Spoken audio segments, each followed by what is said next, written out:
మీ ఎలాంటి వ్యాపార ప్రకటనలకైనా వెంటనే మా ఛానల్ సంప్రదించండి. అందరికీ నమస్కారం. నేను శిరీష. ఈరోజు మనతో పాటు ఉన్నారు ప్రముఖ ఆధ్యాత్మికవేత్త, astrologer professor doctor Mullapudi Satyanarayana Murthy గారు. గురుగారితో మాట్లాడదాం. గురుగారు నమస్కారం. నమస్కారం అమ్మా శిరీష. గురుగారు, ఏలినాటి శని ప్రభావం ముఖ్యంగా ఈ ధనుసు రాశి వారికి ఎప్పటి నుంచి ప్రారంభం అవుతుంది? ప్రారంభమైన తర్వాత ఎలాంటి జాగ్రత్తలు తీసుకోమంటారు? తెలియజేయండి గురుగారు. మనకి ఏలినాటి శని అనగానే మనకి ఈ యొక్క కష్టాలేమో నష్టాలేమో అని అనిపిస్తుంది. అందువల్ల ముందు మనం అమ్మవారి ప్రార్థనతో ప్రారంభిద్దాం. అరుణాం కరుణాతరంగితాక్షిం ధృతపాశాం కుశపుష్పమానజాపాం అనిమాధిభిరావృతాం మయూకైః అహమిత్యేవ భావయే భవానీం. ఓం శ్రీ విజయవాడ కనకదుర్గాదేవ్యై నమః. శ్రీ దుర్గామల్లీశ్వరాభ్యాం నమః. ఏలినాటి శని అంటే 7.5 సంవత్సరాల పాటు నడుస్తుంది. ఇప్పుడు ధనుసు రాశి వాళ్ళు మొన్నే కదండి బాబు ఏలినాటి శని అయింది, మళ్ళీ ఏంటి వీళ్ళు ఇద్దరు వచ్చి ఏలినాటి శని చెప్తున్నారని హడిలిపోయి చచ్చిపోతారు వీళ్ళు. ఇప్పుడు ధనుసు రాశి నుంచి కుంభరాశిలోకి వెళ్ళాడు అనమాట. మకరం నుంచి కుంభంలోకి వెళ్ళారు. జస్ట్ కొంచెం మొన్నటిదాకా కష్టాలు, ఇప్పుడు నేను మళ్ళీ వచ్చేస్తుందని అంటే రెడీ చేస్తున్నాం వాళ్ళ యుద్ధానికి. కాబట్టి ఈ వీళ్ళందరికీ కూడా ఏలినాటి శని మనకి ఎప్పుడు వస్తుందంటే శని వృశ్చిక రాశి ప్రవేశం చేస్తున్న దగ్గర నుంచి వస్తుంది. అంటే దగ్గర ఇంకో 19 సంవత్సరాల తర్వాత వచ్చేస్తుంది అనమాట. వీళ్ళకి ఎప్పుడంటే 2041 ఆగస్టు నెలలో మనకి ఈ యొక్క ఏలినాటి శని జరుగుద్ది వృశ్చిక రాశిలోకి. అప్పుడు ఏలినాటి శని ప్రారంభమైపోయేసరికి మన వాళ్ళంతా కూడా ధనుసు రాశి వాళ్ళు అప్పటి వరకు లాసుల్లో ఉన్నటువంటి వాళ్ళంతా కూడా వాళ్ళు కాస్త పికప్ చేసుకుంటూ వస్తున్నారు. లాస్ట్ టైం ఏలినాటి శని వచ్చినప్పుడు బుద్ధి వచ్చింది వాళ్ళకి, చెప్తే వినకుండా బ్రోకర్ల దగ్గర వాళ్ళ దగ్గర కొనుక్కున్నటువంటి స్థలాలు మళ్ళీ డబల్ రిజిస్ట్రేషన్ అని గుండాల దగ్గరతోని ఇలా ఏడిపించడం, ఇలాగ కోర్టుల్లో పడడం, ఇలాంటి చికాకులతో వాళ్ళంతా కూడా సతమతమైపోయి ఉన్నారు. అలాంటి వాళ్ళంతా కూడా ఇప్పుడు కాస్త ఒక దారికి వచ్చేస్తారు. అనుభవం వచ్చింది కదా. అయితే ఈ ఏలినాటి శనిలో ఏమవుతుందంటే 2041 సంవత్సరం నుంచి స్టార్ట్ అయిపోయి 2.5 సంవత్సరాల పాటు డబ్బులు ఖర్చులు అనవసరంగా, ఇదిగో నేను చెప్పినట్టు హాస్పిటల్ ఖర్చులు, తర్వాత తిండి ఖర్చులు. అలాగే ఈ ఏలినాటి శని సమయంలో ఆరోగ్యాలు చాలా జాగ్రత్తగా చూసుకోవాలి. నేను చాలా బలంగా ఉన్నానని తెల్లవారుజామున లేచిపోవడాలు, యూట్యూబ్లో చెప్తున్నారు. సూర్యుడి కంటే ముందు నిద్ర లేచిపోయి చన్నీళ్ళు చేసుకొని పూజలు పునస్కారాలు సూర్యుడు వచ్చే లోపల మీద అయిపోవాలని. అలా కనుక రోగిష్టోళ్ళు కానీ, రోగాలతో బాధలు పడేవాళ్ళు, బీపీలు ఉన్నవాళ్ళు, ముసలి వాళ్ళు కనుక చేస్తే సూర్యుడు సంగతి ఎలాగోగానే ముందు వెళ్ళిపోతారు. ఆ యూట్యూబ్లో పండితులు వాళ్ళు బాగానే ఉంటారు వాళ్ళంతా. కాబట్టి ఇలాంటివి చేయకూడదు. వాళ్ళు చెప్పినా సరే దాన్ని ప్రాక్టికల్గా మన ఆరోగ్యం ఎలా పర్మిట్ చేస్తుంది, ఆ టైం సూర్యుడు ఎక్కడికి పోవడం. 7ంటికి చేసినా పూచే. వీళ్ళు చెప్పారు, వీళ్ళే చేయరు అసలు. ఇది చెప్పేటటువంటి యూట్యూబ్లో 3 గంటలకు లేచి చేసేయాలంటే పిచ్చి జనం అంతా లేచి చేస్తున్నారు. గృహప్రవేశాలకి నాకు కూడా అలాగే పెడతారు ముహూర్తాలు. 2ంటికి వచ్చి చేసేయాలి అన్నాడు ఒకడు. నన్ను పిల్లికరి చేసింది, కుక్కర్ చేసింది దారిలో వెళ్తుంటే. ఇంట్లో 2 వరకు పడుకుంటే ఒక రోజున పిల్లొచ్చి గీరేసింది. బయటకు వెళ్తే 2 గంటలకి 2:30కి వెళ్తే కుక్కలకు అరవా ఇవే జరుగుతాయి. కాబట్టి ఈ యొక్క ఏలినాటి శని సమయంలో రామకృష్ణ శర్మ అని ఒక బ్రాహ్మణ్ నాకు చిన్నప్పటి నుంచి తెలుసు. ఆయన భార్య అక్కడే కూకట్పల్లి 4th ఫేజ్లో ఉండేవారు. చిన్నప్పుడు నేను స్కూల్ డేస్ అప్పుడు బాబాయ్ అంటూ ఒక అంకుల్ అనేవాడిని, ఒక పూజారి గారిని. వాళ్ళ ఇంటికి రామకృష్ణ శర్మ మహాలక్ష్మి దంపతులు వచ్చేవారు. ఇప్పుడు ఆయన పెద్ద ఆయన అయిపోయాడు, ముసలాయన పాపం. వీళ్ళు ఇక్కడ హైదరాబాద్లో సెటిల్ అయ్యారు. వీళ్ళని చూద్దామని వచ్చాడు. వస్తే తిన్నగా ఉండొచ్చు కదా.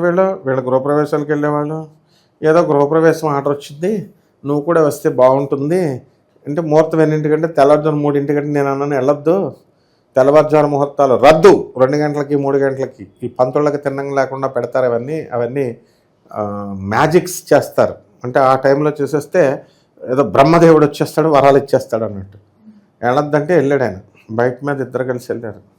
ఇలా టర్నింగ్ తిరుగుతున్నారు, కారు వచ్చి గుద్దేసింది. ఇద్దరు కాళ్ళు పోయినాయి. తీసుకెళ్ళినాడు కంటే పోనీ వీడు ఒప్పుకున్నాడు కాబట్టి వీడి కాళ్ళ సంగతి వీడి సంగతి దేవుడే రామకృష్ణ శర్మ.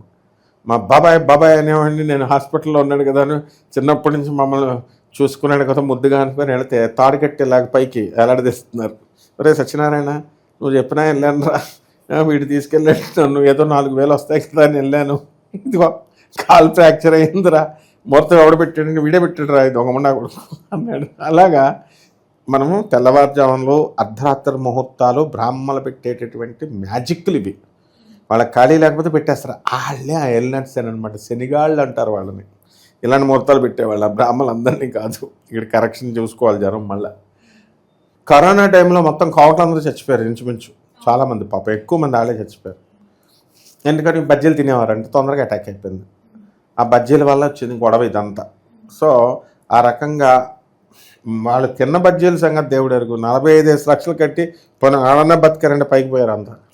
సో ఈ రకంగా మనం ఏం చేయాలంటే ఈ ఫస్ట్ ఫేజ్లో అనవసరమైన ఖర్చులు. నెక్స్ట్ 2044 వచ్చేసరికి మనకి ఈ యొక్క శని మనకి ధనుసు రాశిలోకి వస్తాడు, జన్మరాశిలోకి. జన్మరాశిలోకి వచ్చినప్పుడు బ్రహ్మాండంగా ఉంటుంది మనకి. కొంచెం కాళ్ళు చేతులు జాగ్రత్తగా చూసుకోవాలా. శోభన్ బాబు గారు చూడు, బాత్రూంలో జారిపోయి చచ్చిపోయారు అన్నారు ఏనాడ్సని. అలాగే సంగీత అని పంజాగుట్లో ఒక ఆవిడ ఉండేదన్నమాట, బాత్రూంలోకి వెళ్ళి జారిపోయాడు, చచ్చిపోతారు. ఎంతోమందిని చూస్తాం మనం. ఇదంతా ఎల్నట్స్ అని ప్రభావం, ఎముకలు విరిగిపోవడము. ఇంకా మళ్ళీ పాప వాళ్ళు వెళ్ళేటప్పుడు నాకు ఆ జాలి వేసింది. ఇప్పుడు కూడా ఒక ముసలామె హాస్పిటల్కి వెళ్ళేటప్పుడు నేను ఇంటికి తిరిగి వస్తానో రానో, నేను వెళ్తున్నానని వెళ్ళింది. ఇంకంతే, మళ్ళీ అదే లాస్ట్ చూపు, మళ్ళీ రాలే. హాస్పిటల్లోనే బయటికి వైద్యం వికటించడం, చచ్చిపోవడం జరుగుతాయి. సో ఈ విధంగా శరీరం మీదకి వచ్చేస్తాడు శనీశ్వరుడు. వచ్చేసి మానసిక అశాంతి, ఎల్నట్స్ అని వస్తుందంటే భయం, శత్రువుల బాధ, కుక్కల బాధ, ఎక్కడి నుంచి ఏ కుక్కలు వచ్చి కరిచేస్తాయో తెలీదు. ఆ విధంగా ఈ రెండో ఫేజ్ ఉంటుంది. ఇక శని మంచిగా ఈ యొక్క ధనుసు రాశి నుంచి మనకి ఎక్కడికి మకర రాశిలోకి వస్తాడు.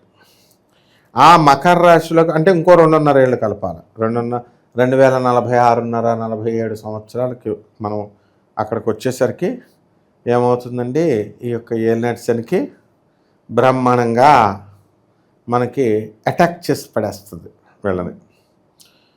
వాక్కులతో, కఠినమైనటువంటి పదజాలంతో, పరుషమైనటువంటి పదజాలంతో వీళ్ళు మాట్లాడడం, ఇవన్నీ చూసేసరికి చాలా ఇదిగా జరుగుతుందన్నమాట.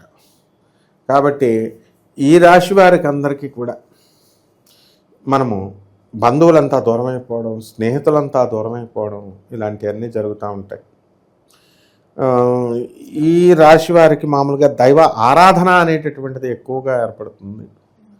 మళ్ళీ ఆ రాశికి ఎల్నట్స్ పూర్తయ్యేసరికి మనం ఎలా ఉంటామంటే రౌండ్ కదా, 30 సంవత్సరాలకు ఒకసారి వస్తూ ఉంటుంది. ఆరోగ్యాలు జాగ్రత్తగా చూసుకోవద్దు, మనం కూడా పైకి వెళ్ళిపోతాం.